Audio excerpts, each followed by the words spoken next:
Estimado teleauditorio, estamos aquí en una emisión más del programa En Forma Libre, transmitido desde el Hotel Posada Viena, aquí en las calles de Marsella y Dinamarca, en la Colonia Juárez. Su servidor Javier Cerón Espinosa los saluda y les agradece el hecho de que nos dejen entrar a sus hogares. Saludamos aquí también a nuestro productor y director de cámaras, Josué Cruz Muñiz, quien nos hace todo el detalle técnico para que sea posible esta emisión. Y bueno, en esta ocasión tenemos varios temas que abordar dentro del análisis político, principalmente lo relacionado, como ustedes saben, con lo de la aprobación de la reforma laboral en la Cámara de Diputados, lo cual ha causado polémicas, sigue las críticas, tanto en favor como en contra, y bueno, cada quien defiende sus posiciones, las diferentes facciones políticas se han enfrentado, se han cuestionado y al final de cuentas, hoy, precisamente hoy martes 13, ¿sí?, cabalístico, ¿sí?, hoy se espera la aprobación que se turne ahí en la Cámara de Senadores. Para ello el Frente Sindical ha organizado una manifestación con todas las organizaciones afines que están en contra de la reforma laboral, por lo que ustedes se imaginarán que aquí en esta Ciudad de México pues estará bloqueado el Paseo de la Reforma, donde ya desde esta mañana estamos transmitiendo ahorita al filo de pasado de las 10:30, son 10:50 de la mañana, ya están reunidos y sobre todo en un mitin en el que están expresando su sentir sobre la aprobación de esta reforma laboral. Como ustedes, la reforma laboral siguió toda una ruta. Primero se fue a la Cámara de Senadores. En la Cámara de Senadores se dio la discusión acerca de lo que venía siendo el artículo 388 bis de la Ley Federal del Trabajo, en el que se pedía sobre todo que se abriera la forma de elegir a los dirigentes sindicales, que esto fuera por voto directo y secreto, lo cual pues finalmente no pasó, al igual que el informar sobre los manejos financieros de las organizaciones sindicales, sobre todo en un punto en el que se señalaba que había que entregar un reporte financiero a cada uno de los trabajadores.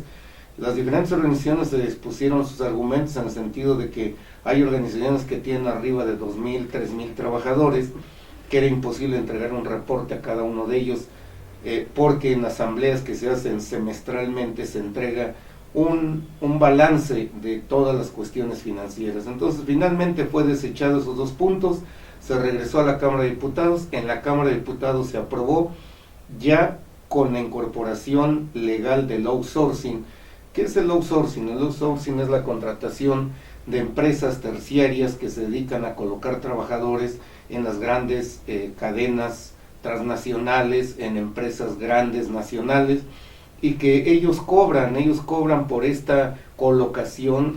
Es una especie de agencia de colocaciones en el que el trabajador va a realizar sus labores a otra empresa en la que supuestamente tiene todos sus derechos garantizados, nada más que en la práctica o en la realidad es otra cosa, o como se venía dando, simple y sencillamente el trabajador que era enviado por una empresa terciaria, simple y sencillamente no tenía ninguna relación contractual y laboral con la cadena en donde prestaba sus servicios, por lo cual el maltrato, la discriminación, muchas acciones en contra del trabajador, pues simplemente las tenía que aguantar, porque el patrón en este caso podía hacer y deshacer con el trabajador. Ahora supuestamente esa cadena o esa empresa que contrata a trabajadores de empresas terciarias va a ser una especie de patrón solidario o patrón sustituto, en el que si un trabajador enfrenta problemas legales o laborales, esa cadena va a tener que responder por ese trabajador. Vamos a ver qué tanto se cumple, porque aquí es pues prioritaria la intervención de la autoridad laboral, la cual pues hasta el momento ha actuado un tanto con opacidad para frenar el outsourcing. Se permitió, se vio algo así como algo permitido que se fue dando dentro del mercado laboral, que fue creciendo y que a final de cuentas lesionó a muchos trabajadores.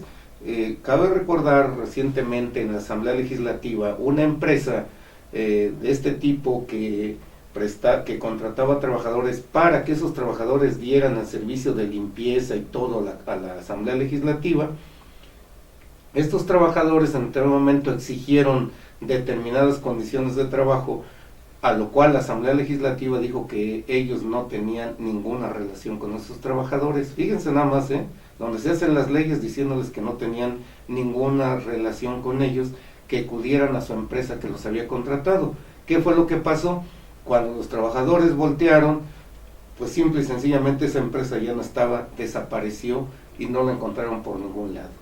Ese es el riesgo precisamente del outsourcing, en el que el trabajador, con la necesidad de ganar un ingreso, de entrar al mercado laboral, pues es sujeto de abuso, es carne de cañón, vamos a decir, de estas empresas, que si no son reguladas adecuadamente, va a haber severos problemas en el mercado laboral. Al tiempo lo veremos. ¿Qué tanto la autoridad laboral, en este caso la Secretaría del Trabajo y Previsión Social, realmente va a cumplir su cometido? Ese es un punto que se incorporó a la reforma laboral. El otro punto, como ustedes saben, es el pago por horas. Un punto muy discutido, muy controvertido. ¿Por qué? Porque el pago por horas, que incluye 2, 3, 4 horas equivalentes en relación a una jornada laboral total, pues simple y sencillamente se convierte en algo como una especie de, pues, ¿quién va a trabajar por 10 pesos o por hora? Y trabajar 3 horas son 30 pesos, y que además exigir seguridad social, tal como lo está pregonando el gobierno de Calderón en sus spots televisivos, que a juicio de las organizaciones sindicales es un total engaño para la gente que tiene necesidad de trabajar. ¿Por qué un engaño? Porque hay que ver qué patrón o qué empresa realmente va a asumir este costo de la seguridad social que implica aportación de cuotas al IMSS, aportación de cuotas al Infonavit, aportación de cuotas a Fonacot, en fin, una serie de estímulos que da la seguridad social, y sobre todo pues la seguridad médica. Este tipo de cosas, el pago de aguinaldos, el pago de utilidades, todo este tipo de situaciones, ¿realmente los empresarios van a asumir esta responsabilidad? Porque pues resulta más atractivo, y ustedes lo saben, irse a trabajar al mercado informal, donde no paga impuestos, donde está tolerado todo y donde puede vender lo que quiera, simple y sencillamente con el hecho de afiliarse o de tener contacto con la gente que controla las calles, el mercado informal. Y en ese mercado informal las ganancias por mínimas son superiores a 50, 100 pesos, 200 pesos. Entonces, queremos ver qué mexicanos realmente le van a entrar a este tipo de pago por horas.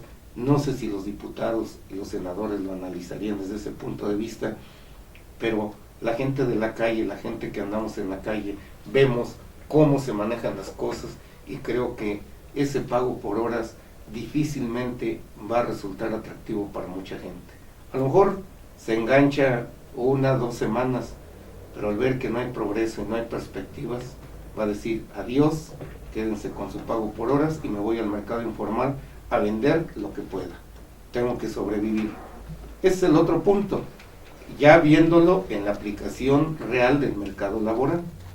No nos vayamos, en teoría es muy bonito plantear todo sobre el escritorio, sobre los discursos, pero ya en el análisis de fondo de este mercado laboral, las personas que van y les ofrecen el pago por hora, pues simple y sencillamente van a decir, ¿saben qué? Muchas gracias, porque pues ni un salario mínimo voy a alcanzar, esto no me sirve, pero ni para los pasajes, tengo que comer, tengo que mantener a mis hijos, tengo que hacer muchas cosas, y bueno, pues por supuesto, esparcimiento, pues ni pensarlo, eso no hay acceso al esparcimiento y a la cultura y a muchas cosas, ¿no? Entonces, veremos qué tanto funciona. Los legisladores defienden que esta reforma no es un parche, pero desglosándola, vemos que sí son parches, no es el problema de fondo, no es el ingrediente o el mecanismo que realmente venga a reactivar el mercado laboral y que sea atractivo. Yo pienso, en lo personal, que el gobierno entrante de Enrique Peña Nieto no está tan satisfecho con esta reforma laboral. La tuvieron que sacar por cuestiones a lo mejor políticas, pero las organizaciones sindicales van a seguir pugnando fuerte, y lo más seguro es que en este periodo ya no entró ninguna nueva reforma. Pero hay que recordar que este periodo de sesiones de las cámaras se termina en diciembre. Van a entrar a la discusión del presupuesto, es donde se van a enfrascar y van a olvidar otras reformas que van a ser alternas. Sin embargo, para ahí del mes de marzo, pues a lo mejor empezamos a ver otras perspectivas y se empieza a ver la reforma del partido que está gobernando. Habrá que ver. El otro de los puntos controvertidos también es que los despidos de los trabajadores que se van a juicio en las juntas locales, en las juntas federales de conciliación y arbitraje, pues ya no pasan de un año, en el entendido de que supuestamente el trabajador va a recibir su pago, su liquidación o su indemnización en un año. ¿Qué abre esto? Pues simple y sencillamente abre la puerta para que en cualquier momento el trabajador que resulte incómodo para cualquier empresa, pues lo van a correr. A final de cuentas el patrón, el empresario va a decir, bueno, ¿cuánto me sale? Ok, que se aviente su juicio un año se lo pago. ¿Cuál es el salario promedio? 5,000 pesos, 6,000 pesos mensuales, le pago el año, pero que se vaya. Se abre la puerta para muchas cosas, en el entendido de que se busca una justicia laboral pronta y expedita, lo cual viene a redundar en contra de los trabajadores. Salarios caídos, pues va a ser mínimo. Entonces, creo que hay muchas variables que hay que esperar a que realmente operen en el mercado laboral, y es ahí donde, o una de dos, o se gestan nuevos conflictos entre las partes obrero-patronales, o bien el mercado laboral no se reactiva y empieza nuevamente a estar deprimido como lo ha venido estando. ¿Por qué deprimido? Veamos la creación de empleos en este gobierno de Calderón. Calderón termina con discursos optimistas, con discursos de triunfalismo, señalando que se creó el mayor número de empleos históricamente. No, momento, no es por ahí el punto.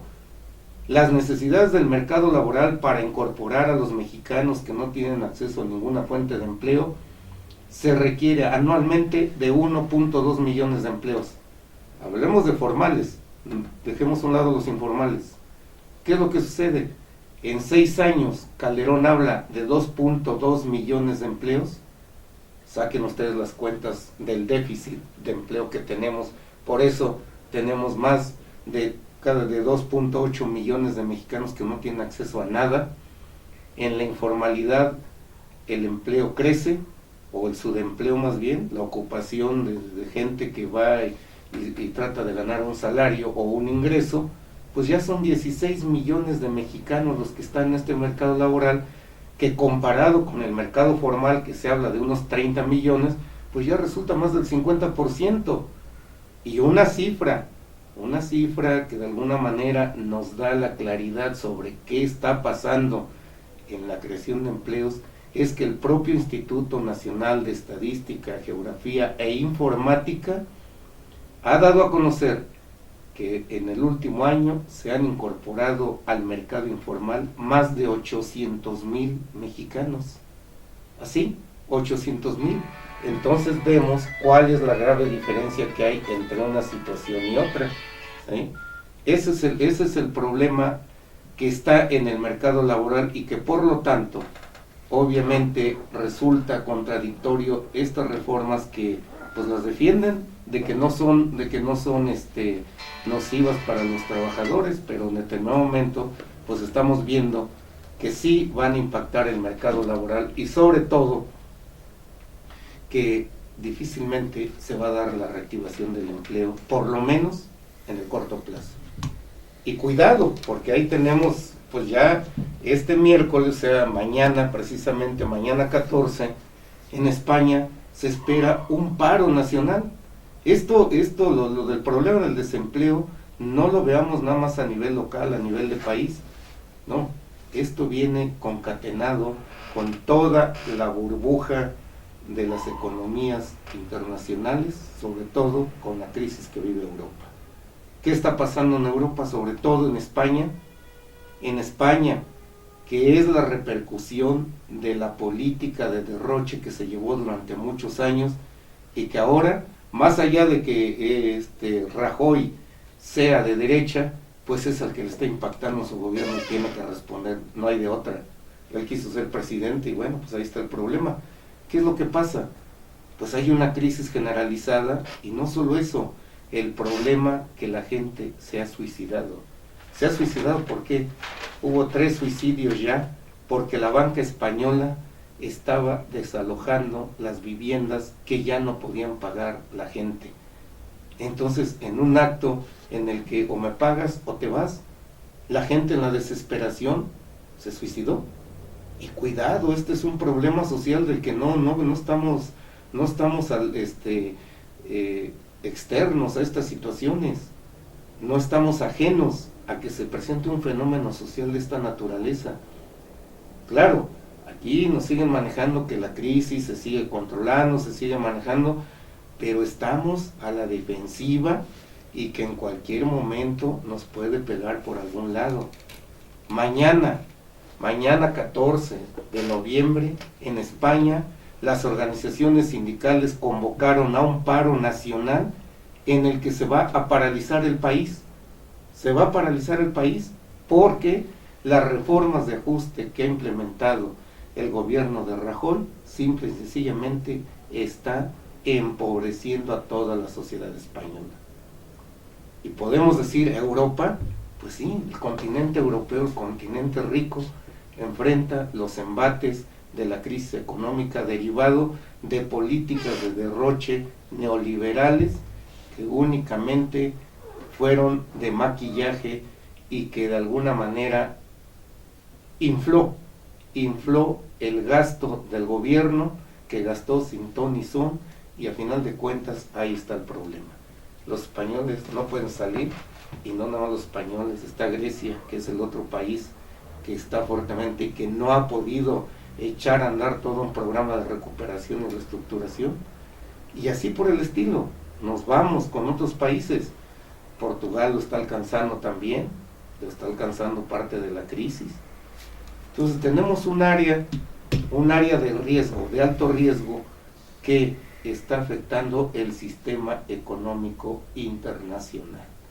No olvidemos que parte de las grandes políticas las manejan los organismos financieros internacionales, como son el Banco Mundial y el Fondo Monetario Internacional, y que tienen metidas las manos en todos los países, y nosotros no somos la excepción.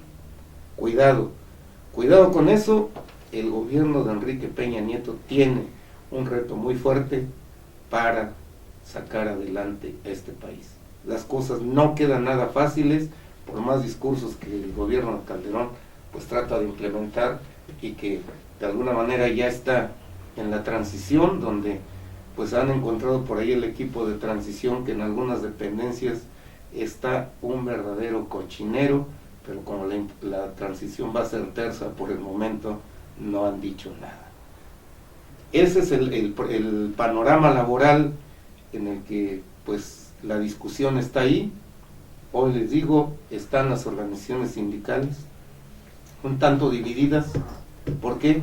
Porque sobre todo las que están protestando son las que están en el apartado A del artículo 123 constitucional, que son las que tienen contratos colectivos de trabajo con empresas, con servicios, con comercios, con industrias, ¿sí? No así los del apartado B, que son los organismos o las organizaciones que están ligadas a las instituciones y que son los servidores públicos. Eso es el panorama que se ve en materia laboral, que ustedes pues son los mejores críticos y analistas, que ojalá estos puntos que nosotros reflexionamos les sirvan a ustedes para su incorporación a su análisis. En otro punto nos vamos a lo que es el punto de las políticas que de alguna manera ya se están permeando, las políticas públicas en el equipo de Enrique Peña Nieto, y que sobre todo pues anuncia cambios. Hay iniciativas de reformas a la Secretaría de Gobernación y a la reforma agraria. En principio hay la intención de desaparecer la Secretaría de Seguridad Pública y dejarle todo el manejo a la Secretaría de Gobernación, en una reorganización, reestructuración de crear una Secretaría del Interior. En lo que corresponde a la reforma agraria, igual dotarla de mayor capacidad para resolver los problemas de la tierra, los problemas campesinos, y sobre todo pues apaciguar muchas regiones del campo que están ardiendo. Entonces son iniciativas que de alguna manera está adelantando el equipo de Enrique Peña Nieto, que lo dio a conocer en un foro económico, y que bueno, pues vamos a ver qué tantos alcances tienen estas reformas, pues para de alguna manera poner orden en la cuestión de la seguridad en este país, que es uno de los temas más recurrentes en los últimos años, y que, como ustedes saben, ha dejado toda una secuela de muchas aristas que están a discusión, que unos las defienden, otros las justifican, pero que a final de cuentas ahí están, y que ha sido una lucha en la que no se ha podido lograr una claridad para terminar con el crimen organizado. De ahí se desprenderán muchas cosas en las que seguramente pues las políticas públicas que emitirá Enrique Peña Nieto tienen que ir enfocadas a resolver los problemas de tipo económico, sobre todo, que están impactando al país, y que requieren con urgencia apuntalar el crecimiento económico, porque sin crecimiento económico no hay nada, no hay empleo, no hay desarrollo, no hay nada. Y eso yo creo que es uno de los temas que el equipo tendrá en consideración y sobre el que está trabajando. Pasando rápidamente a otro asunto de interés nacional, resulta que la Federación de Sindicatos de Trabajadores al Servicio del Estado, que lidera el senador Joel Ayala Almeida, dio a conocer hoy precisamente el pago de un bono sexenal para todos los trabajadores al servicio del Estado. Este bono consiste en el pago a cada trabajador de 2.500 pesos, que se pagará en esta quincena, y que vendrá a reforzar un poco la capacidad de compra de los trabajadores. Se está proyectando algo así como pues una especie de aliciente para lo que viene del famoso Buen Fin, que se está publicitando mucho. Y cuidado, porque no todas las empresas son blancas palomas. Hay que acordarse que cada quien lleva agua a su molino, y a ver si ese Buen Fin para muchos no termina en darse topes en la pared por el endeudamiento que van a querer para el siguiente año. No estamos en contra, que quede claro, porque muchos van a decir, no, pues estos que están haciendo este programa están en contra de todo. No, es un buen instrumento para reactivar momentáneamente y hacia fin de año la economía nacional. Pero aguas, el consumismo es lo más fácil de hacer, es el gancho perfecto para que la gente compre muchas veces sin cubrir las necesidades reales que tiene.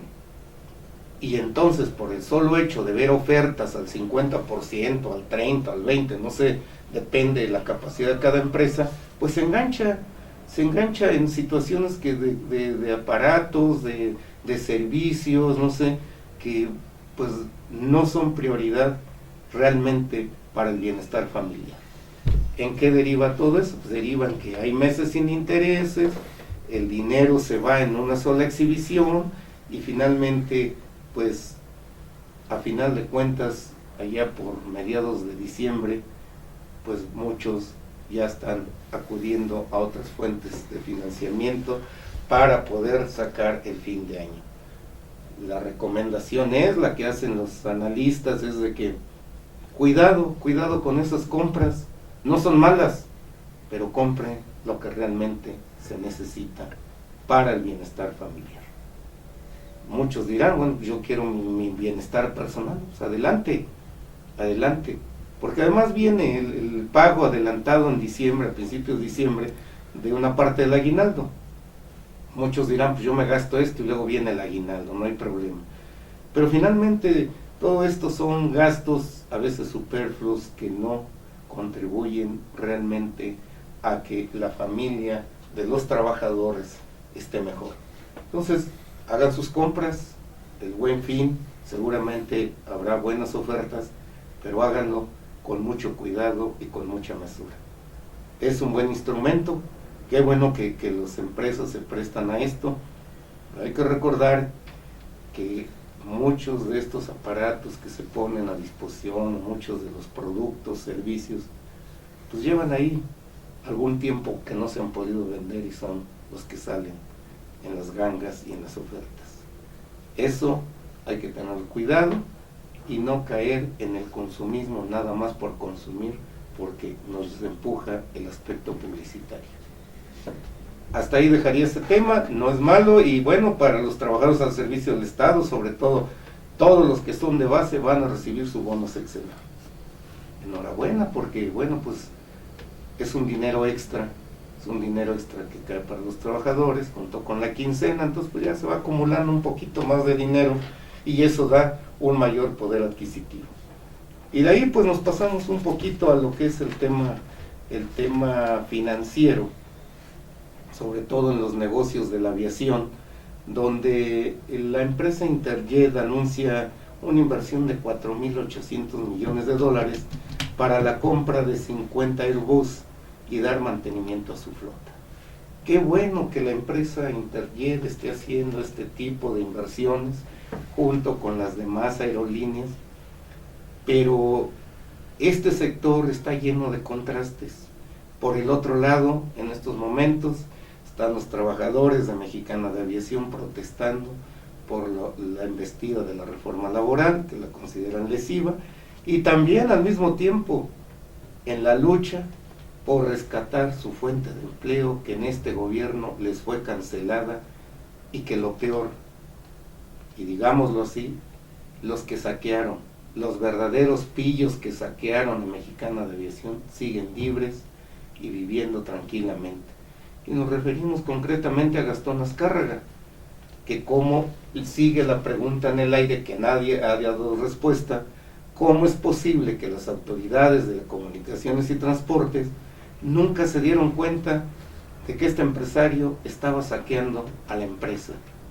Y ahora resulta que los que quieren llegar a rescatarla pues se enfrentan con una maraña de trámites burocráticos, de presiones, hasta de persecuciones, en el sentido de que tienen que demostrar la solvencia económica.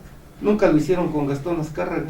Es más, hasta la fecha, ni siquiera en un discurso público del secretario de Comunicaciones ha dicho, vamos a llamar a cuentas a Gastón Azcárraga. Nunca. Ustedes lo han escuchado, pues ojalá nos lo digan. Nos lo digan, ahí está nuestro link en YouTube donde pueden mandar sus comentarios y nos digan cuándo. Menos Calderón. Calderón solamente tuvo una reunión con los sindicatos y les dijo, si tienen el dinero, rescatamos Mexicana. Pero no se comprometió, o sea, si tienen el dinero, el gobierno no va a promover nada, ni siquiera aplicar una política de aliciente a la inversión en ese sector, ni siquiera, que es su responsabilidad, ya no rescatarla, ya no entregar dinero, sino convocar inversionistas para rescatar esta empresa. ¿Cuándo lo hizo? Nunca lo hizo. Por eso señalamos que es una política llena de contrastes, con claroscuros, que es una de las facturas que deja pendiente Felipe Calderón y que inevitablemente se la endosa al gobierno de Enrique Peña Nieto. Veremos cuál va a ser el trato, cuál va a ser la política a seguir. Mientras tanto, los trabajadores, 8.500 trabajadores, que si los potenciamos con sus familias, suma un buen grueso de mexicanos que enfrentan este desempleo y que han estado en la sobrevivencia apoyado a sus familiares en trabajos temporales que han conseguido por ahí, y que hay historias verdaderamente, ¿cómo podemos decir?, asombrosas, de cómo han tratado de sobrevivir luego de que ha sido cancelada su fuente de empleo. Creo que todos los mexicanos merecemos una oportunidad, y en este caso le cancelaron la oportunidad a estos trabajadores. El caso de los electricistas, del Sindicato Mexicano de Electricistas, a lo mejor no podemos estar de acuerdo con sus formas de lucha sindical, con su forma de plantear las cosas, pero a final de cuentas fueron mexicanos que quedaron desempleados, quedaron fuera del mercado laboral. Son más de 15,000 los que siguen todavía en pie de lucha, y que simple y sencillamente la extinción de Luz y Fuerza del Centro fue manejada por el gobierno de Calderón, algo así como colgarse una medalla de que nosotros sí pudimos terminar con Luz y Fuerza del Centro, pero jamás pensaron en los trabajadores. ¿Por qué? Porque nunca coincidieron con la política gubernamental, y por eso asestaron el golpe. Uno de ellos, que se ufanaba hasta en el ámbito internacional, pues es nada menos que ahora el senador panista que está ahí en una curul, que se llama Javier Lozano Alarcón, que se ufanaba de ser un modelo para depurar y para sanear las finanzas del sector eléctrico. Si es un modelo sanear las finanzas del sector eléctrico pegándole a los trabajadores con todo, caray, pues entonces ¿qué gobierno tenemos? Ese tipo de situaciones, más allá, ya digamos, de qué filiación ideológica tienen o filiación partidista, son trabajadores y son mexicanos. Yo ahí dejaría el tema, y pues pasaríamos un poco a lo que está sucediendo aquí en el Distrito Federal, donde la Universidad Autónoma de la Ciudad de México, creada durante el mandato de Andrés Manuel López Obrador, pues simple y sencillamente está resquebrajándose. ¿Por qué está resquebrajándose? Porque está paralizada en todos sus planteles desde el mes de agosto. Tomada ahora por supuestos, o no sabemos, por estudiantes que han aparecido encapuchados, que han sido muy cuestionados, que tomaron incluso las oficinas administrativas, y de paso pues le pegaron a los trabajadores, que los dejaron sin cobrar sus quincenas, que es de lo que viven, ¿sí? Y por supuesto pues eso generó ciertas fricciones. Ahora parece que el día de hoy o mañana ya les pagan pues gente que vive de ese tipo de salarios. Entonces, un problema político que se habla más de enfrentamiento entre lo que es Andrés Manuel López Obrador y Marcelo Ebrard por el lado sosteniendo a la rectora ahí en la universidad, y por el otro lado los grupos alentados desde diferentes ángulos del movimiento de Andrés Manuel López Obrador. Finalmente está en crisis, no hay solución. Se habla que estos días se sentarán a la mesa de negociaciones, y de aquí alguna facción va a salir fortalecida. ¿Cuál? No sabemos. Lo cierto es que está paralizada, los estudiantes sin estudiar, valga la redundancia, y el modelo educativo que pretendió en su momento la izquierda con Andrés Manuel López Obrador, simple y sencillamente está haciendo agua. Ese es uno de los temas. La otra novedad, pues que ya la vieron yo creo que todos los capitalinos, es que en Reforma, en las calles de la avenida Reforma, que es una de las principales arterias de esta capital, pues ¿qué creen? Que ya cerraron un carril exclusivo para los autobuses y dejaron únicamente 2 funcionando para los automóviles, lo cual ustedes ya el día que pasen por ahí pues se darán cuenta la problemática. Autobuses y bicicletas circulan por ahí, los demás automovilistas por esos carriles, formándose verdaderos embudos que, imagínense, con las manifestaciones cuando cierran la avenida Reforma, pues ya sabrán cómo se pone esa vía de comunicación. En fin, pues son decisiones que tomó el gobierno de la Ciudad de México, y que pues veremos qué tanto funciona, porque de que va a causar problemas, y funcionando Reforma normalmente son unos congestionamientos tremendos, pues ahora con 2 carriles nada más, pues yo creo que va a ser el caos verdadero, sobre todo en las horas pico. Pero son decisiones, se habla de que pues es una decisión que resguardará la libre circulación, sobre todo del transporte masivo. Qué bueno que se dé por eso, pero creo que son parches que se están dando para la ciudad, porque el transporte sigue siendo un caos aquí en la capital. Ahí dejaría el comentario por el momento sobre el análisis de los diferentes temas. Querido teleauditorio, vamos a un corte, regresamos con ustedes en un momento. Gracias.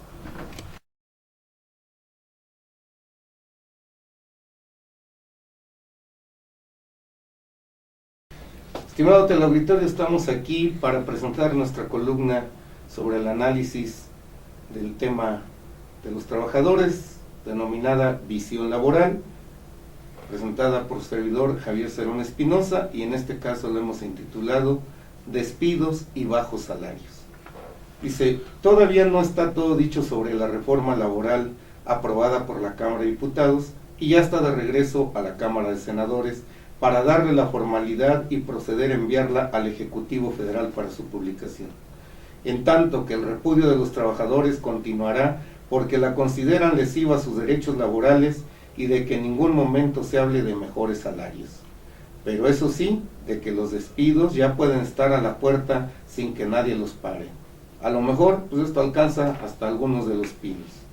Este martes, las diferentes organizaciones sindicales aglutinadas en un frente sindical se presentan a la Cámara de Senadores desde temprana hora para manifestar su inconformidad, conocedoras de que les darán, entre comillas, atole con el dedo, se cierran comillas, pasará una comisión para hablar con sus integrantes y venderles las bondades de la reforma laboral, mientras en las calles miles de trabajadores gritarán consignas en contra porque se está entregando todo a los empresarios desde su punto de vista.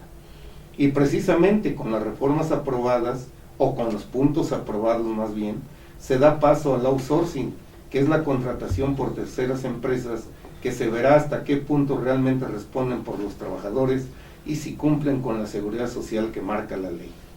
Porque hasta donde se ha venido operando, no solo se han burlado las obligaciones laborales, sino la acción de las propias autoridades, que han quedado en un estado de ineficacia y opacidad, porque esta figura no estaba regulada y por lo tanto se crearon cientos o miles de empresas fantasmas. Las protestas están a la orden del día y la pregunta sigue siendo la misma: ¿reforma laboral para qué si los salarios siguen igual? Y con el pago por hora, pues a ver quién es el valiente que le entra a ganar en unas 2 o 3 horas salarios de miedo. Y ahora hay un ingrediente más, que el despido de trabajadores que pueden demandar a las empresas en un juicio laboral durará solo 1 año, lo cual es una verdadera ganga para los patrones. ¿Acaso les adelantaron su Navidad? Sin embargo, la reforma laboral ya está en su fase final y si bien acudirán los sindicatos a protestar por considerarla nociva, pasará al Ejecutivo Federal para su aprobación. Lo que se espera es que si realmente al estar operando en el terreno laboral no se generarán nuevos problemas, porque lo más seguro es que los sindicatos endurecerán sus posiciones. La pregunta que flota en el plano político y sindical es: ¿ayudará esto a Peña Nieto para su gobierno? Sobre todo con la inconformidad de miles de trabajadores que, si bien ya se venían enfrentando bajos salarios, pues ahora a muchos les espera la calle, y entonces eso de la competitividad y la productividad de las empresas se cumplirá. A ver si no resulta un fiasco.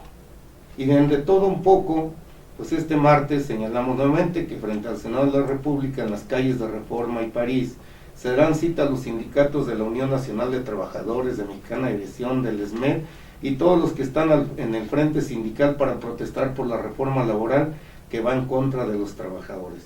Sin duda que el asunto se pondrá bueno. Todavía miles de derechohabientes del IMSS se están preguntando sobre esa declaración del director general Daniel Caran, de que ahorró más de 58,000 millones de pesos en su administración, cuando en las clínicas y hospitales del instituto a nivel nacional hay carencia de medicamentos y hasta de sábanas para las camas, además de que la atención es deprimente, por lo que le piden que se eche una vuelta por algunos centros hospitalarios para que vea la lacerante realidad y que no se guíe por sus asesores. Se ve que hablar no cuesta nada.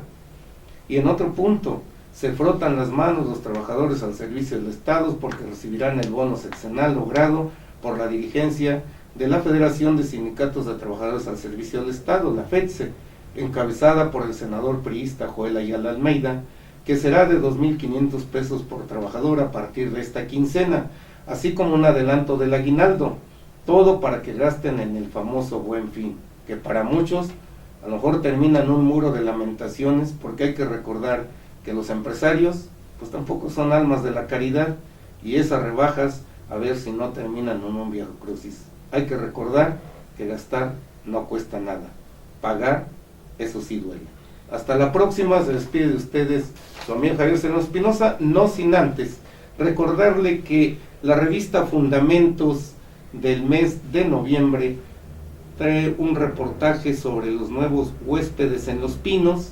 Aquí lo tienen, es una revista que está dirigida por Javier López y que su distribución se hace en diferentes puntos de la Ciudad de México, en los principales estados del país, y que usted puede acceder al análisis de los diferentes temas, como dice, hacia la nueva reforma energética, sobre lo que se esperaba de la reforma laboral, y en fin, algunos reportajes sobre el estado de Veracruz. Esta revista usted puede consultarla y creo que son temas de interés nacional. Nos despedimos en esta emisión más desde aquí, desde la cabina de grabación del Hotel Posada Viena en la Colonia Juárez, su servidor Javier Serrano Espinosa. Nos despedimos de nuestro productor y camarógrafo Josué Cruz Muñiz y nos vemos en la próxima edición de este programa. Muchas gracias.